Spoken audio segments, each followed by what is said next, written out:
नमस्कार, मैं हूं अमित ओझा और आप देख रहे हैं इंडियन टीवी न्यूज। अभी हम मौजूद हैं गोरखपुर के दीवानी कचहरी में और गोरखपुर में चुनाव की तारीख बिल्कुल नजदीक आ चुकी है। अब से 11 दिन के बाद यानी कि 1 जून को गोरखपुर में चुनाव होने हैं। तो अभी यहाँ कुछ लोग बैठे हुए हैं, कुछ वरिष्ठ वकील लोग बैठे हुए हैं, अधिवक्ता लोग बैठे हुए हैं। उनसे जानते हैं कि आखिर इस चुनाव में क्या चल रहा है और क्या होने वाला है। आपको क्या लग रहा है कि इस बार चुनाव में क्या होने वाला है? भारतीय जनता पार्टी की पूर्ण बहुमत की सरकार बनेगी। विपक्ष झूठ में परेशान है। सारे लोग, जितने भी विपक्ष के सारे नेता हैं, चाहे वो कांग्रेस के हुए, चाहे समाजवादी पार्टी के हुए, चाहे अन्य किसी भी दल के हुए, चाहे बसपा हुई, ये सारे लोग मिल करके इसलिए इकट्ठा है कि उनकी भीड़ बहुत कम हो गई है। अब उनको कोई पूछने वाला रह न गया। सबकी अपनी अलग अलग पहचान रही है, सबकी पूर्ण बहुमत की सरकारें रही हैं, लेकिन आपस में इतना लोग सिमट गए हैं, मजबूर हो गए हैं कि हम सब एक नहीं रहेंगे तो हमारा अस्तित्व खत्म हो जाएगा। अब यहाँ अस्तित्व बचाने के लिए लोग अपने पैसे के लिए, अपने मान सम्मान को बचाने के लिए, अपनी लाल बत्ती, नीली बत्ती, गनर साइडों के लिए सब लोग परेशान है। बाकी और कुछ रहा नहीं विपक्ष के पास। विपक्ष चाहे कांग्रेस हो, विपक्ष चाहे समाजवादी पार्टी हो, या विपक्ष यानी हाँ कोई भी हो। और जैसा कि अभी आप पार्टी वाले आरोप लगा रहे हैं कि जितने भी नेता उनके हैं, वाले? आप पार्टी का ये कहना है कि जो भी मतलब नेता भी हैं, कुछ भी कह रहे हैं, तो उनको उठा के बीजेपी वाले ईडी, आईटी का डर दिखा के उसको जेल के अंदर डाल दे रहे हैं। आप देख रहे हैं वर्तमान समय में दो ही एक ऐसे मुख्यमंत्री हम जानते हैं आजादी के बाद ऐसे हुए हैं जो पद पर रहते हुए जेल गए।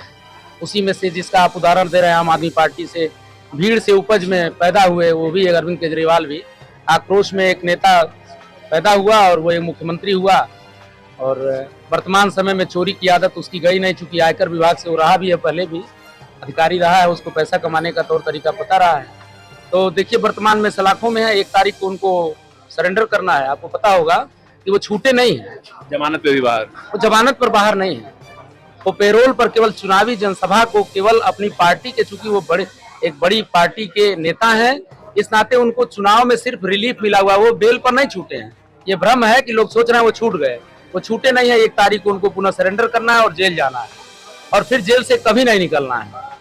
क्योंकि आपको ये लगता है कि मतलब 400 का आंकड़ा इस बार पार होगा? 400 क्या, 400 तो कम है। पिछले बार देखिए ना, पूज्य महाराज जी की सरकार बनी है, लोग अनुमान लगा रहे थे, जिसको नहीं पच रहा था वो यही कह रहा था सरकार तो बन जाई, लेकिन कैसो जुगाड़ से हुआ क्या, 17 से भी अधिक की संख्या हुई।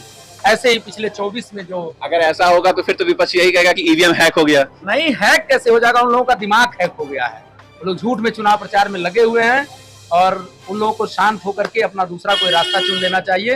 राजनीति अब उन लोगों के बस की बात नहीं है। राजनीति में युवाओं का वर्चस्व बढ़ करके है। हमारे प्रदेश के यशस्वी मुख्यमंत्री देख लीजिए, पूरे प्रदेश का जहां देखिए वहीं खना हुआ है, विकास हो रहा है। आपको लग रहा है कि विकास हो रहा है? विकास हो रहा है। आपको दिखाई नहीं दे रहा है कि चारों तरफ विकास की गंगा बह रही है? नहीं, हमारा काम देखना नहीं है, हमारा काम वो है जो आप कहेंगे हमें वो दिखाना है। 200% वही बात कह रहा हूँ जिसमें देखिए मेरा कोई प्रलोभन नहीं है। किसी दल, किसी पार्टी, मैं गोरखपुर विश्वविद्यालय का छात्र संघ का मंत्री रहा 2006 में, और मैं प्रेसिडेंट का भी विश्वविद्यालय से चुनाव लड़ा, लेकिन मायावती की गवर्नमेंट थी, बर्खास्त हो गया चुनाव, इसलिए चुनाव नहीं हो पाया। और वर्तमान समय में मैं पिछले 13 वर्ष में विधि व्यवसाय में हूँ, और तमाम सरकारें आई और गई और सबको मैंने देखा है और सबके काम को भी देखा है। कांग्रेस पार्टी की सरकार रही है, सबके घर में बहन बेटियां हैं, जिसके घर में पुरुष नहीं है उनके घर की लड़कियां 12 बजे रात में सिलेंडर लेने नॉर्मल टैक्सी स्टैंड के पास जाती रही है। 1-1 बजे रात से लड़कियां लाइन लगाती थी और भोर में 8 बजे 9 बजे सिलेंडर मिलता था, या कह दिया जाता था कि आज नहीं मिल पाएगा, कल आएगा। बताइए ना, सिलेंडर कहाँ से आ रहा है? आज सिलेंडर कोई पूछने वाला नहीं है, घर घर गैस की सप्लाई है। आपके घर से दरवाजे से गाड़ी चली जा रही है और लोग कह रहे हैं नहीं चाहिए, बाहर कल बार। तो ऐसी स्थिति इसीलिए पैदा है। और दूसरी बात कि भारतीय जनता पार्टी की हमको लगता है कि आगे आने वाले समय में भी हमको लगता है कि अभी 1 दशक तक किसी अन्य पार्टी का कोई स्थान रहा नहीं। मतलब महंगाई, बेरोजगारी, कहाँ महंगाई, हर आदमी के जेब में पैसा भरा हुआ महाराज, किसी के पास ऐसा नहीं। गरीब से ले अमीर तक सबके खाते में 2-2 हजार, 4-4 हजार रुपया सरकारें दे रही हैं, सिलेंडर दे रहे हैं, आयुष्मान कार्ड से दवा इलाज हो रहा है, सबका पैसा बच रहा है। कहाँ इतना महंगाई है? कहाँ महंगाई है? आप बताइए ना। जो कुछ लोग और बैठे हुए हैं, उनसे भी पूछ लेते हैं कि वो भी कुछ क्या कहना चाह रहे हैं। 200 रुपए का शर्ट नहीं पहन पाता था, 2-2 हजार रुपए की शर्ट पहन के घूम रहा है। कैसे करें महंगाई है? देखिए ना, सड़क पर इतनी गाड़ियां हैं, 6 लेन 4 लेन बन रही है, फिर भी जाम की समस्या लगी हुई है। सबके पास गाड़ी घोड़ा, घर द्वार, जिसके घर में कोई साइकिल नहीं रखने वाला था, जिसके घर में 4-4 मोटरसाइकिल पड़ी हुई है, कोई चलाने वाला नहीं है। कहाँ महंगाई है? महंगाई होती तो हर हाथ में 20 हजार, 25 हजार, 50 हजार का मोबाइल होता। बताइए ना। देखिए गरीब आदमी है, कहते हैं गरीब है, देखिए निकालिए मोबाइल अपना, दिखाइए कौन सा मोबाइल रखे हैं आप? देखिए ये सामान्य आदमी है, लेकिन देखिए इनके हाथ में 10,000 15,000। आप लोगों को क्या लगता है क्या होगा इस बार? बताइए भाई क्या होगा, सही बताइएगा, हमारे नाते मत बताइएगा। आपको क्या लग रहा है? उसमें क्या हम बताएं? नहीं, आप भारत के नागरिक हैं, अभी चुनाव चल रहा है, तो ऐसा तो होगा नहीं कि आप टीवी नहीं देखते होंगे या आपके पास कोई खबर नहीं आ रही होगी या आप कभी कोई न्यूज देखते ही नहीं होंगे। अभी आपको क्या लग रहा है कि मतलब किसकी सरकार बन सकती है? कुछ कहा नहीं जा सकता इसमें किसकी सरकार। मतलब अभी आपको जो है सरकार बनने में संशय है, मतलब दो ही पार्टियां बेसिकली लड़ रही हैं, एक आपका जो है बीजेपी और उसके अलायंस है और एक इंडिया है, बस यही दो हैं केवल। तो क्या लग रहा है कि मतलब भाजपा गठबंधन या फिर इंडिया गठबंधन, दोनों में से किसकी सरकार आपको बनते हुए लग रही है? बीजेपी की ही आनी है, दूसरी नहीं आनी है। बीजेपी की ही आनी है। बीजेपी को छोड़कर कोई अस्तित्व में ही नहीं है। आपको क्या बाकी लगता है? सबको अपनी अपनी जमानत बचानी है। आपको क्या लगता है? आपको क्या लगता है कि मतलब किचन में जो आपकी रसोई है उसमें कुछ चीजें महंगी हुई हैं या सरकार में सब कुछ सही है? महंगाई हाँ? महंगाई है। महंगाई है। आपको चाचा क्या लग रहा है? अरे गवार मनई की बात नहीं है, आपको वोट तो देते आते होंगे, वोट तो देते हैं ना आप, तो किसको देते हैं? भाजपा को देते हैं। मतलब आपको भी लग रहा है कि भाजपा ही आने वाली है? ये आप नहीं जान रहे हैं। तो जैसा कि आप देख रहे हैं कि लगभग बहुत से लोग हैं, कुछ लोग कहना चाहते हैं, कुछ लोग नहीं कहना चाह रहे हैं, लेकिन फिर भी यही है कि जो बीजेपी का भी दावा है 400 प्लस का, ये तो जो है 4 जून को हो पाएगा कि क्या सच है क्या नहीं है। लेकिन फिर भी जो लोगों की राय है उसमें अभी जो स्थिति सामने आ रही है उसमें यही है कि इस बार भी एक बार फिर से तीसरी बार मोदी जी जो है प्रधानमंत्री के तौर पे लोगों की, मोदी जी ही प्रधानमंत्री बनेंगे। मोदी जी ही प्रधानमंत्री बनेंगे, ये किसी को भी इसकी कोई शंका नहीं होनी चाहिए। आपको क्या लगता है भाई साहब? हमें क्या लगे जीतेंगे वही, कौन? मोदी जी ही। लेकिन अभी जितने लोग भी वोट मांग रहे हैं, जो अपने क्षेत्र में जा रहे हैं, वो अपने काम की जगह पे मोदी और योगी जी के नाम पे ही वोट मांग रहे हैं। इसमें क्या कहेंगे आप? भाई पार्टी के शीर्ष नेता है, हाँ? पार्टी के शीर्ष नेता है। कोई मनुष्य कितना भी बड़ा हो, कितना महान क्यों न हो, लेकिन मांगता तो भगवान से ही है। ईश्वर तो सबसे ऊपर है। वैसे उस पार्टी के सबसे बड़े नेता हैं, तो उनके चेहरे को अगर कह करके अगर आदमी कह रहा है कि हमारे नेता इस पार्टी के विकास की हर योजनाओं को आगे ले जा रहे हैं, जिसमें हम लोग उनके क्रम में जुड़े हुए हैं, तो क्या गलत कर रहे हैं? मोदी जी ने तो कौन वो होगा? जमाना गया जब, देखिए ये हम नहीं कह सकते हैं कौन होगा कौन नहीं मेरी होगा, बात सुनिए। क्योंकि हम अरे सुनिए अरे तो, भैया अब काफी पे ना मेरी 100% बात खाली मोदी सुनिए। जी ही होंगे, वो ठीक है ना? समय गया कि जो विधानसभा में और लोकसभा में देखिए राहुल गांधी हो लोग नहीं चुनकर सकते जाते हैं, राहुल थे। गांधी हो ही नहीं सकते हैं। यानी कि आपका कहना यह है कि कम से कम बीजेपी के पास एक स्पष्ट चेहरा है जो कि प्रधानमंत्री पद के दावेदार हैं, जबकि विपक्ष में ऐसा कोई चेहरा नहीं है जो प्रधानमंत्री पद का कोई दावेदार है। प्रधानमंत्री के योग्य वही एक चेहरा ही है अभी वर्तमान समय में। आपका गोरखपुर है, गोरखपुर कचहरी है, देख कितना विकास हुआ, देख के आइए पहले। नहीं विकास तो हुआ है, हम ये नहीं कह रहे हैं, लेकिन हमारा जो मुद्दा है, हमारा जो सवाल है, हमारा काम सवाल पूछना है। हम ये किसी भी तरीके से ये नहीं कह सकते हैं कि कौन है कौन नहीं है, क्योंकि हमें दोनों तरफ को लेके चलना है, क्योंकि हम पत्रकार हैं। हम जो है ये नहीं कह सकते कि क्या है क्या नहीं है। यही है कि लोग विपक्ष कह रहा है मीडिया बिक गई। आप बताइए ना, बिक गए हैं? अब ये उनके ऊपर है, अभी तक हमारे अकाउंट में तो ऐसे पैसे कोई आए नहीं है। आप बताइए, लोग कहते हैं मीडिया बिक गई, ईवीएम हैक हो गया, ये सारी बातें आप बताइए। पत्रकार है, आप बिक गए हैं? कौन खरीदा आपको? किसने दिया पैसा आपको? अभी तक ऐसा कोई ऑफर आया नहीं, अगर आएगा तो एक बार सोचना पड़ेगा। जैसे पत्रकार बंधु यहाँ से लेकर के दिल्ली, मुंबई और जो भी देश के सारे कोने कोने में है, पत्रकार सुबह से शाम तक मेहनत करता है। मीडिया के सारे लोग और छोटे छोटे लोग, हर व्यक्ति से मजबूत है ये पार्टी। ये पूंजीपतियों की पार्टी नहीं है। दूसरी बात, आप कहते हैं मोदी जी और योगी जी का चेहरा लेकर के लोग बताते हैं कि यही नेता है हमारे, यही हमारा विकास कर रहे हैं। आप बताइए ना, वो समय गया जब विधानसभा में मुख्तार अंसारी और अन्य, अभी आपने देखा है तमाम आपराधिक पृष्ठभूमि के लोग, आपराधिक पृष्ठभूमि के ऐसे ऐसे लोग चुन करके गए हैं कि जो प्रधानमंत्री और मुख्यमंत्री, उनकी हिम्मत नहीं थी कि वो उनके विपक्ष में खड़े हो जाएं। वो जो कह देते थे उसको करना पड़ता था। उनके लिए वीआईपी फोन होते थे, उनका आदमी बंद होता था तो तुरंत छूट जाता था। वो प्रधानमंत्री और मुख्यमंत्री तक उनका जैक बहुत सटीक होता था। वो जो कहते थे वो योजनाएं चलती थी। वो जो चाहते थे, जैसे पैसा कमाना चाहते थे, जो जो योजनाएं चाहते थे अपने क्षेत्र में, वो काम करा लेते थे। और आज उसी की देन है, किसी की 900 करोड़ की संपत्ति सील हो रही है, किसी के पास बुलडोजर चल रहा है। बताइए ना, 10 साल में कौन सा सांसद ऐसा है जिसकी 1 रुपए की संपत्ति कहीं कुछ नहीं है। यहाँ जो भी लोग हैं, जो लोग, और राम मंदिर, एक बात और स्पष्ट आपको करते हैं अगर यह पार्टी नहीं होती तो शायद आज राम वहीं होते जहां थे। कुछ लोगों का ये भी कहना है कि राम मंदिर के अलावा शायद 370 भी नहीं खत्म हुआ होता। ऐसा नहीं है, उनके पास कुछ बोलने के लिए है नहीं, तो कुछ नहीं है बोलने के लिए, तो मीडिया बिक गया, 370 हो गया तो राम मंदिर बनेगा तो ऐसा हो जाएगा, ये ऐसा नहीं है। देश का हर युवा, आज आपके घर में 4 लड़के हैं, वो मोबाइल से अपडेट हैं, हर मीडिया के हर कोने कोने से अपडेट हैं, हर जगह से अपडेट हो रहे हैं, उनको पता है क्या सही है क्या गलत। वो जमाना 11 दिन का और जाकर के कांग्रेस पार्टी को वोट दे देते थे, समाजवादी पार्टी को वोट दे देते थे भड़काऊ भाषण सुन करके। आज ये इसका युवा, हर व्यक्ति विकास देख रहा है, हर गली, हर गांव, हर आरसीसी से लगाए और 4 लेन 6 लेन से हमारा देश जुड़ गया। आप बताइए ना। यानी कि अब सिर्फ 11 दिन बचे हुए हैं, बाकी जो है 14 दिन बचे हुए हैं, एक भी घंटा नहीं बचा हुआ है। 11 दिन के बाद गोरखपुर में चुनाव होना है। 11 दिन के बाद चुनाव होगा। माननीय रवि किशन जी जो हमारे वर्तमान में सांसद हैं, वो फिर से चुने जाएंगे। मेरा नाम मसूदुल हसन एडवोकेट है, दीवानी कचहरी में वकालत करता हूँ। ये बताए क्या कहना चाह रहे हैं आप, क्या लगता है इस बार किसकी सरकार बन रही है? देखिए, देश की जनता ने एक निर्णय ले लिया है। इस सरकार से 10 सालों का समय दिया। ये सरकार आई थी बेरोजगारी, महंगाई, भ्रष्टाचार और देश की सुरक्षा को लेकर। न तो ये महंगाई कंट्रोल कर पाई, न ही रोजगार पर इसका कोई कंट्रोल है, और देश की सुरक्षा, चीन जैसे देश गांव बसा दिया है। ये सरकार कुछ नहीं बोलती है, और ये सरकार एक केवल हिंदू मुस्लिम करके, मंदिर मस्जिद करके नफरत करती है।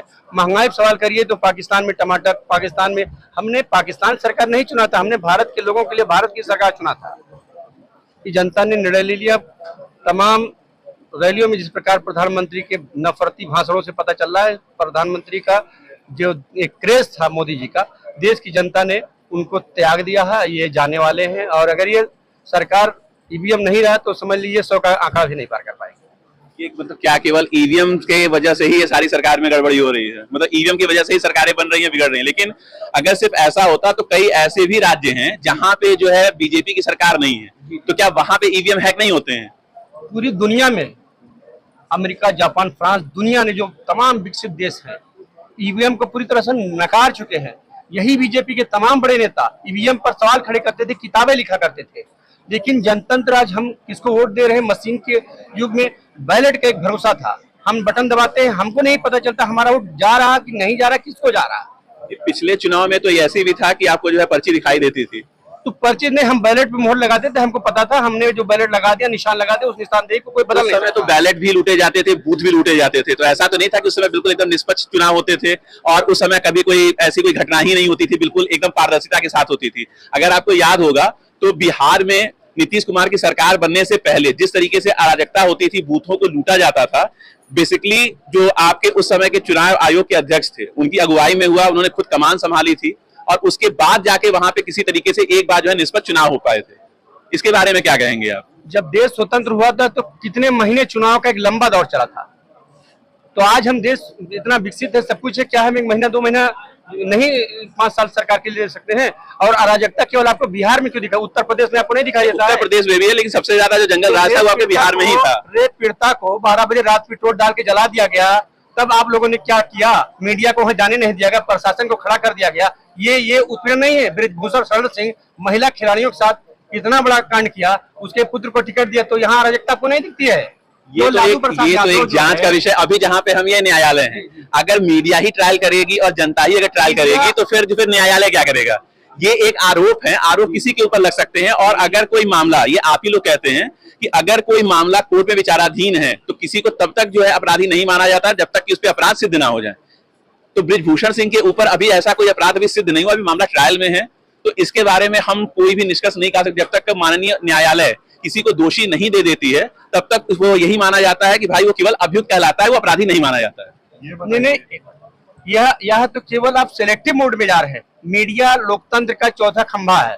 मीडिया इस देश का जो है महंगाई पे चर्चा करता है, रोजगार पर कभी चर्चा करता है? कोई चैनल का डिबेट दिखा दीजिए कि अगर इन 10 सालों में रोजगार पर चर्चा कर रहा हो, महंगाई पे चर्चा कर रहा हो। मीडिया चर्चा करता है हिंदू मुसलमान पर, मंदिर मस्जिद पर, और देश की जनता मंदिर मस्जिद पर चर्चा नहीं चाहती। देश की जनता रोजगार पर चर्चा चाहती है, देश की जनता महंगाई पर चर्चा चाहती है, देश की जनता देश की सुरक्षा पर सवाल करना चाहती है, उस पर डिबेट चाहती है। लेकिन मेन मीडिया और विशेष रूप से इलेक्ट्रॉनिक मीडिया सरकार के इशारे पर एक एजेंडा सेट करता है कि तमाम विपक्ष के नेताओं को पप्पू कैसे साबित किया जाए। वो पढ़े लिखे लोगों को जो है जिस प्रकार से दिखाया जा रहा है, मानो कि ऐसा युग लोग ला रहे हैं कि जो विश्वविद्यालयों से पढ़े लिखे पीएचडी किए हुए लोग हैं या विदेशों से पढ़ कर आए वो सब पप्पू है, और जो पढ़ा लिखा व्यक्ति नहीं है, जो गाय चराया हो, चाय बेचने का बात बोल रहा है, वही सब कुछ ज्ञानी है। बाकी जो अर्थशास्त्र के जानकार है उनको कुछ नहीं आता है, जो केवल यही महाशय इन्हीं को सब कुछ आता है, ये मीडिया दिखाना चाहता है। नहीं, हम सारी मीडिया की हम कोई जिम्मेदारी नहीं ले सकते हैं, लेकिन एक सवाल ये भी है कि जैसे बीजेपी के पास कम से कम एक चेहरा है, क्या विपक्ष ने अभी तक प्रधानमंत्री पद के लिए कोई चेहरा जो है सामने लाया है? अगर जनता के सामने, जैसे मान के चलिए कि अगर हम यहाँ आ रहे हैं और हमें ये पता हो कि भाई हमें किस वकील साहब से मिलना है, तो हम 2-4 तख्ते पे जाएंगे और हम जिस वकील साहब से मिलना चाहते हैं उनसे हम मिल लेंगे। लेकिन अगर हमें पता ही नहीं है कि हमें किससे मिलना है, हम किसके लिए आए हुए हैं, तो उस रास्ते में फिर हमें रास्ता कौन दिखाएगा? जनता भी तो कहीं ना कहीं एक ऐसा विपक्ष खोज रही है जो मजबूत हो। लेकिन अभी जहां पे जो अलायंस बना हुआ है, जो इंडिया के नाम से अलायंस बना हुआ है, क्या उसमें कोई भी ऐसा व्यक्ति अभी तक खुद बोला है कि भैया वो प्रधानमंत्री बनेगा? अगर कहीं पे भी आप भी जान रहे हैं कि अगर कोई टीम है, 11 अगर प्लेयर खेलते हैं तो उसमें एक ही कप्तान होता है, लेकिन अगर 11 को आप कप्तान बना देंगे तो फिर टीम कैसे चलेगी? आप देश संविधान से चलता है, आपको पता होगा, मीडिया बंद हो। नहीं, देश संविधान से चलता है, वो चीज सही है। देश संविधान से चलता है, हमें पार्लियामेंट मेंबर चुनना है, प्रधानमंत्री नहीं चुनना है। आपको पता है हम राज्यों में जब चुनाव होते हैं तो हम विधायक चुनते हैं, मुख्यमंत्री नहीं चुनते हैं। यदि मुख्यमंत्री हमें चुनने का अधिकार होता तब आप बात करेंगे। और तमाम राज्यों में बहुत सारे दल हैं, अपना जो है कौन नेतृत्व करेगा नहीं तय करेगा, तमाम परिस्थितियों के ऊपर होता है। हमें अपने अपने क्षेत्रों से सांसद बना के भेजना है, और सांसद लोग भी जो है संसदीय दल का नेता चुनते, उन्हें राष्ट्रपति जो है प्रधानमंत्री के लिए आमंत्रित करता है, और जो विपक्ष में होता है उसे विपक्ष का दर्जा दिया जाता है। ये शादी विवाह या क्रिकेट का मैच नहीं है जिससे आप जो है दूल्हे और क्रिकेट के मैच का तुलना करेंगे। देश जनतंत्र चुनता है, वो प्रधानमंत्री मुख्यमंत्री नहीं चुनता है। अगर संविधान में कोई ऐसी व्यवस्था है तो आप हमें बताइए।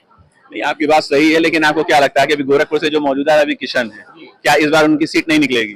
ये देश, ये इस जिले की जनता जो है, सम्मानित जनता है, वो अब 5 साल और देखेगी कि उन्होंने क्या किया है। मैं अपना व्यक्तिगत व्यू है, मैं उन्हें केवल सरकारी कार्यक्रमों में मुख्यमंत्री के आसपास मस्खरे करते हुए देखा हूं कि वो कैसे लोग को बताते हैं कि यहाँ पे अब जलने में बड़ा आनंद आएगा आपको।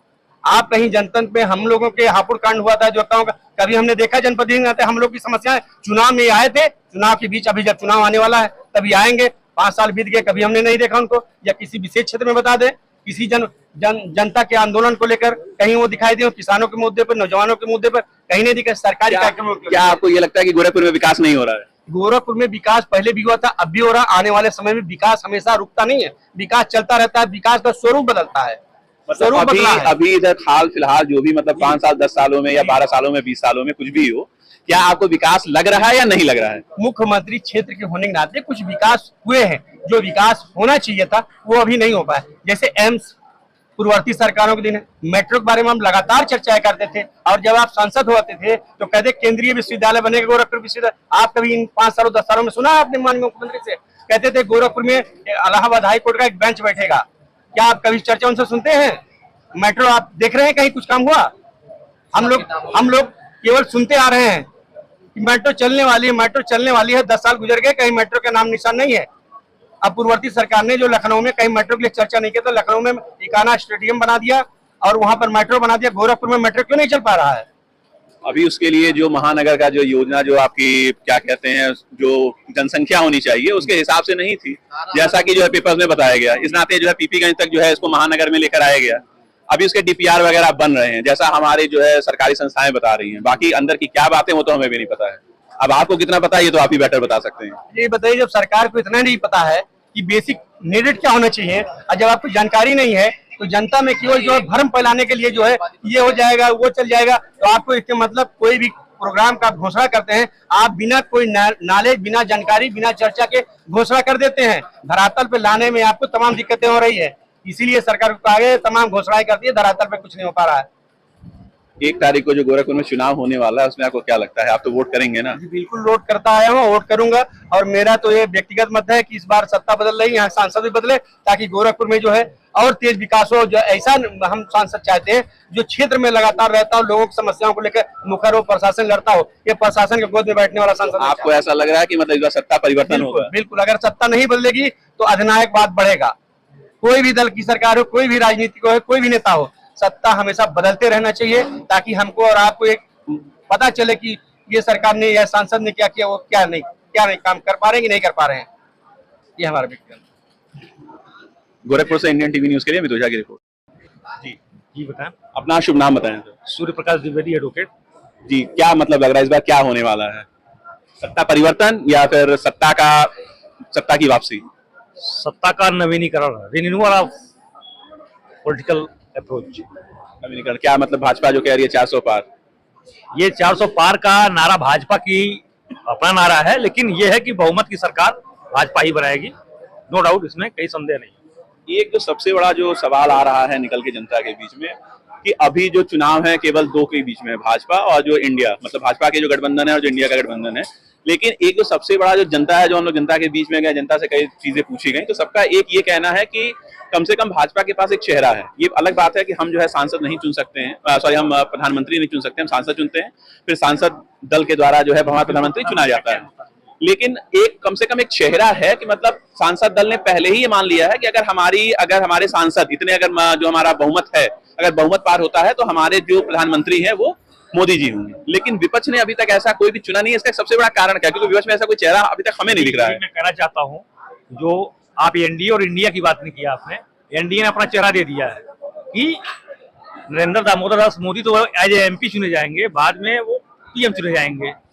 उन्होंने साबित कर दिया, खोल के दिखा दिया है। इनका 11 दल का राष्ट्रीय गठबंधन है, 11 दलों का, इनका चेहरा कोई नहीं है। खड़गे रहेंगे, ममता रहेंगे, केजरीवाल रहेंगे, कौन रहेगा, इन्होंने कोई पत्ता नहीं खोला। इसलिए भाजपा की सरकार बनेगी और सरकार निश्चित रूप से। हर बार जैसे लोग ये कहते हैं कि ईवीएम हैक हो गया, ईवीएम हैक हो गया, लेकिन कई ऐसे भी राज्य हैं जहां पर जो है बीजेपी की सरकार ने, अगर वाकई ईवीएम हैक होता तो फिर उन राज्यों में भी फिर उन बीजेपी की सरकार रहती। देखिए, अभी हाल ही में माननीय सर्वोच्च न्यायालय ने एक बात कहा कि ईवीएम पे कोई प्रश्न चिन्ह नहीं लगा सकता और वीवीपैट की मतलब चेकिंग भी नहीं की जाएगी।